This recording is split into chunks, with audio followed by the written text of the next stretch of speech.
जय गुरुदेव नाम किसका, जय गुरुदेव नाम किसका, प्रभु का प्यारा नाम। खड़े हो जाओ आप लोग, तो अभी नहीं खड़े हो पाए, इनसे कोई उम्मीद रखते कुछ कर पाएंगे? बस ऐसे ही, यही लापरवाही है कि गुरु के वचन को पकड़ कर खड़े होकर भी सामर्थ्य नहीं पैदा कर पाए। अरे सत्संग तो एकदम चौकसी ला देता है, एकदम नई स्फूर्ति शक्ति प्रदान कर देता है। अगर उन वचनों को अपने अंदर उतारने की कोशिश करो तब उससे काम होगा। तो इसीलिए कहा जब अभी खड़े नहीं हो पाए तो चलोगे कैसे? जब चलोगे नहीं तो मंजिल पर कैसे पहुंचोगे? और चलने का अनुभव और ज्ञान तुम्हें क्या होगा? और इसके बाद कहना बैठना है, तो बैठने में क्या कहा? जब बैठो तो भजन के लिए बैठो, साधना के लिए चलो तो गुरु बच्चों का पालन करने के लिए निकल पड़ो। बैठने की जरूरत नहीं है, अब तो निकलने की जरूरत है। क्या कहा था? सत्संगियों, तुम्हें आदर्श बनना है, संदेश सतगुरु का तुम्हें चरितार्थ करना है। तो चरितार्थ क्या घर में बैठे बैठे करोगे? कोई निकला इतना बड़ा, यानी मतलब अपमान हो गया गुरु का, और सब चुप्पी साथ के बैठ गए, कोई नहीं निकला। हिम्मत नहीं पड़ी किसी की कि गुरु का इतना बड़ा अपमान।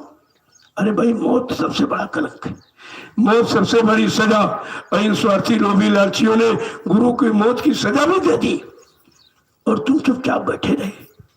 जरा सी तुम्हारे अंदर गुरु के प्रति कोई भाव नहीं बना, कोई गौरव गरिमा नहीं, गुरु के प्रति कोई उत्साह तुम्हारे अंदर नहीं जगा कि हमारे गुरु को यानी मुर्दा कहा जा रहा है, इससे बड़ा अपमान क्या है, और उस अपमान को हम सह रहे हैं। तो इसका मतलब किसी के अंदर गुरु भक्ति नहीं थी, गुरु विचार नहीं था।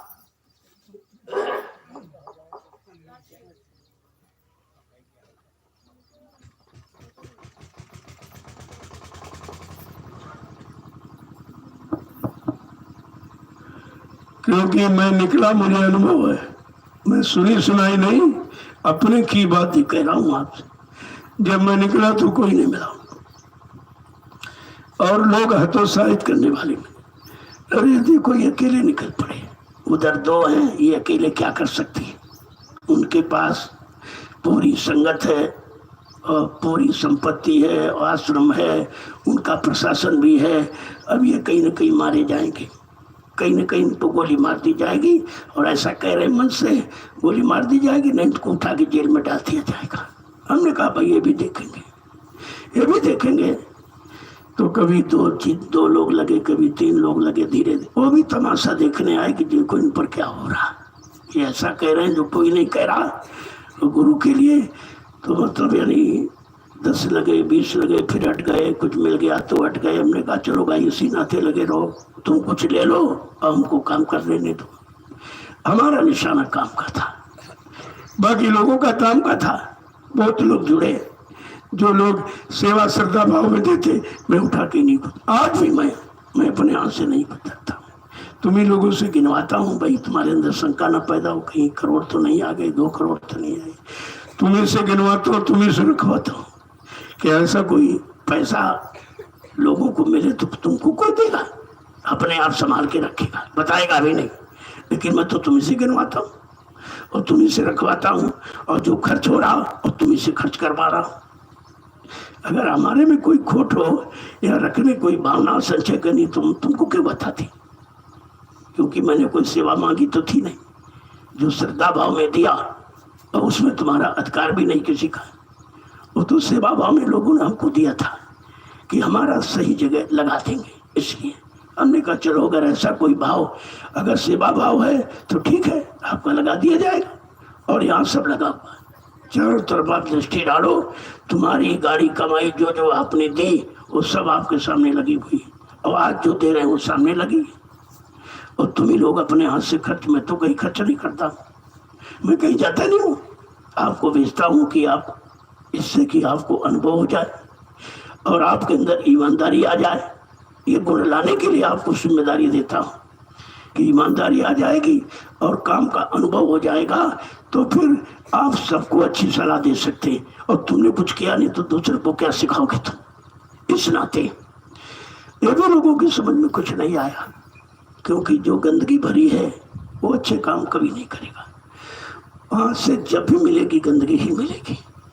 लेकिन जब खुला अभियान है, सब खुलासा आपके सामने हो रहा, कोई पर्दा हमने रखा नहीं, ना अपने नाम मैंने कुछ कराया है, क्योंकि हमको जरूरत नहीं। जरूरत तो तुमको है, तुम्हारे लिए कर रहा हूं, क्योंकि आपने दिया तो आपकी जरूरत में लगा दिया जाए, तो ये तो हो कि हमारा सही जगह लगा हुआ है। और ये सब देख रहे हैं, ऐसा नहीं है, सब देख रहे हैं और सामने है। मैंने कहने की तो कोई बात रखी नहीं, लेकिन फिर कहने वालों को तो कुछ ना कुछ कहना ही है, तो ये उनकी बात थोड़ी सुनना है। मैं क्या कर रहा हूँ, किस लिए कर रहा हूँ, किस काम के लिए कर रहा हूँ, आगे आने वाली जनरेशन के लिए क्या व्यवस्था की जा रही, वो तो मुझे मालूम है, इनको तो किसी को मालूम नहीं। तुम देख कर भी नहीं बता सकते हो कि व्यवस्था किसके लिए हो रही है, आगे कितना बड़ा जनमत आएगा। मैंने एक इशारा किया, आगे दूरदर्शी खड़ी है, नहीं तुमको दिखाई दे रही, आगे दूरदर्शी खड़ी है। जब उसका काम होगा, जब लोग आएंगे तो कहाँ बैठा लेंगे आप? तब लोग कहेंगे इतने पहले से आप बता रहे हो सबको, कोई व्यवस्था नहीं आपने की, तुम्हें तो व्यवस्था कर लेनी चाहिए। जब तुम बता रहे हो और इस संदेश को सुनकर लोग आ रहे, आगे और बढ़ेंगे, तो तुमको अपने संदेश के अनुसार व्यवस्था करके रखनी चाहिए थी। फिर आप ये कहेंगे ये उसी की व्यवस्था हो रही थी, उसी की व्यवस्था है, बाकी मेरी तो कोई व्यवस्था नहीं, मैं तो अपनी व्यवस्था करता ही नहीं हूँ। आप मेरी व्यवस्था खुद ही कर देते भाई, एक रोटी दोपहर एक शाम तो आप ही देते, एक कपड़े आप ही दे रहे, मैं तो कपड़े पहनता नहीं था, ये कपड़े आपके दिए। मेरे पास सिर्फ लंगोटी कुछ नहीं, और लंगोटी सर्व धन है, सबसे बड़ा धन महात्मा लंगोटी ही बनाती, लंगोटी ना कोई महात्मा नहीं कहेगा। अगर पहलवान लंगोटी का सच्चा हो तो विश्व विजयी हो जाएगा, अगर विद्यार्थी लंगोटी का सच्चा हो तो फर्स्ट क्लास डिवीजन आता है, अगर महात्मा लंगोटी का सच्चा हो परमात्मा को प्राप्त कर लेगा। अरे बात तो लंगोटी की, और तो कपड़े सभी पहनते, लंगोटी नहीं कोई धारण कर सकता। और लंगोटी का कर्म कर्तव्य बड़ा कठिन है, बहुत कठिन है, सब तरफ से मन मारना, मुख मोड़ना, तब तो आप ये धारण करोगे। तो मेरे पास तो केवल वही कुछ नहीं है, मैं उसी को अपना धन समझता हूँ, वही मेरा सर्वोपरि धन है, और बाकी आप देते हो मेरा नहीं है, वो आपका है, आपने अपने काम के लिए दिया तो आपके काम में लग रहा, और सामने तुम्हारे हो रहा, इसमें तो कोई छरकपट तो है ही नहीं। अब जिनको कुछ कहना है वो तो कुछ ना कुछ तो कहेंगे, उनके कहने से अगर तुम उड़ जाओगे तो तुम्हारा भी रास्ता खत्म हो जाए। जो परमार्थ पर चल रहे हो, जो परमार्थ की सेवा मिल रही है, वो भी तुम्हारी खत्म हो जाएगी। तो तुम्हें खुद देखकर सोचना, किसी के कहने में नहीं, आपके सामने सब हो रहा है। फिर यहाँ तो कोई पर्दा डाला नहीं गया, कोई गुमराह किसी को किया नहीं, मैं अपनी कोई बात कहता नहीं, अपने मान सम्मान के लिए नहीं कहता। हमको आपसे कुछ नहीं चाहिए, हमको केवल ये चाहिए कि गुरु परिवार इकट्ठा हो जाए और गुरु सामने, तो दोनों चीजें, गुरु सामने और गुरु परिवार सामने हो जाए, फिर उनकी कठिनाई क्या रह जाएगी, फिर तो कोई शंका नहीं रह जाएगी, कोई काम करना आपको पड़ेगा नहीं। जिसके पास जन्मत है, जमात करामात, जमात की करामात कलयुग में है, कलयुगे संघ शक्ति सिद्धांत कलयुग का है। जिसके पास संघ और संगठन है उसके पास सारी शक्ति है। तो ये भूल बात गई, और आपका तो खुद इतना बड़ा परिवार, हमें आपको कुछ नहीं करना चाहिए। हम तो सबसे प्रार्थना करते हैं कि हमारा आपका कोई और दूसरा काम ही नहीं, अपने बिखरे परिवार को इकट्ठा करना, बस अगर इतना काम कर लो तो आप गुरु के सबसे बड़ा आज्ञाकारी हो। क्योंकि बाबा जी ने कहा कि मैंने ये बगीचा जो लगाया है, बड़ी मेहनत, बड़ी संघर्ष यातनाएं झेलकर, इस 45 करोड़ का ये जीवों का जो बगीचा मैंने लगाया है, जिसको लगाने के लिए 21 महीना जेल में रहकर डोरी हथकड़ी पर मुलजिम की तरह रहना पड़ा। लेकिन मैं अपने परिवार को खुशहाल देखना चाहता हूँ, मैं परिवार को संगठित रखना चाहता हूँ। कहा था तुम्हारा परम कर्तव्य है सबका, मेरे लिए अकेले नहीं, सबके लिए आदेश, तो हमारा सबका परम कर्तव्य है कि मतलब इस बगीचे का एक भी पेड़ न सूखने देना न हटने देना। क्या गुरु आदेश कोई मान रहा? गुरु आदेश किसी के दिमाग में एक जीव तुमने खड़ा नहीं किया अपने स्वार्थ लोभ लालच के लिए, करोड़ों जीव तुमने गुरु दरबार से हटा दिए। इससे बड़ा जुर्म कोई नहीं, इससे बड़ा अपराध कोई नहीं, और इसकी सबसे बड़ी सजा है। अरे समय का इंतजार कीजिए, समय आ रहा। मनुष्य बली नहीं होते हैं और समय होत बलवान, और भिल्ला लूटी गोपिका वही अर्जुन। समय बलवान होता और समय किसी को माफ करता नहीं, और समय आगे आ रहा है। जय गुरुदेव, जय गुरुदेव, जय गुरुदेव। नाम किसका? जय गुरुदेव। नाम किसका?